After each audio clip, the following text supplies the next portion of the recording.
الفيلم جاي كان مبهج وشق تصويره جدا، وانت تتفرج دلوقتي هتشوف هتعرف.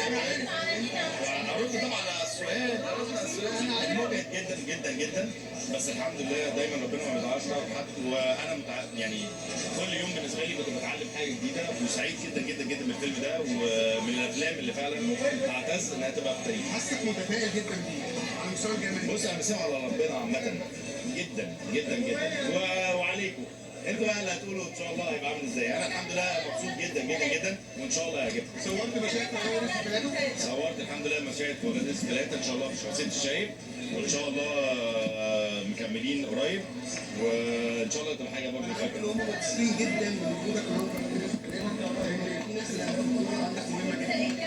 اعتقد اضافة انا مبسوط جدا ان انا معاكم جدا جدا جدا جدا. دايما متعلق برمضان في ايه؟ ربنا يخليك. لسه ان شاء الله يعني في حاجه مستمر عليها، هو لسه ان شاء الله يعني لسه الاسم لم يصلح، يعني هو اسم مبدئي كده ومؤقت، وان شاء الله هيبقى فيه حاجه لسه يعني في الاخر هنعلن عليه. لا لسه مش ما اقدرش اقول اي حاجه. يا امير عملنا اول حاجه مع بعض صاحب المهام ده شماريخ، تاني حاجه مع بعض عملنا حاجات في النص كده اعلانات كده. امينه اخت عزيزه جدا جدا جدا.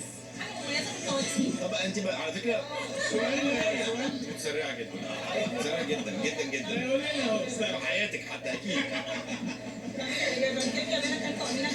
الحمد لله الكيمياء هايله، والحاجات دي بتبان على الشاشه، والكيمياء ليها علاقه ان احنا ذوقنا زي بعض او شبه بعض، ودايما يعني ناس بتحب تشتغل مع بعض، سواء انا وامينه وانا وعمرو سلامه، او حتى مع شركه الانتاج احمد فهمي وهاني نجيب. يعني في كده ناس عناصر معينه بتتجمع مع بعض دايما في اعمال معينه، لان احنا بنفكر فنيا شبه بعض. دايما متعلق بجانب النهارده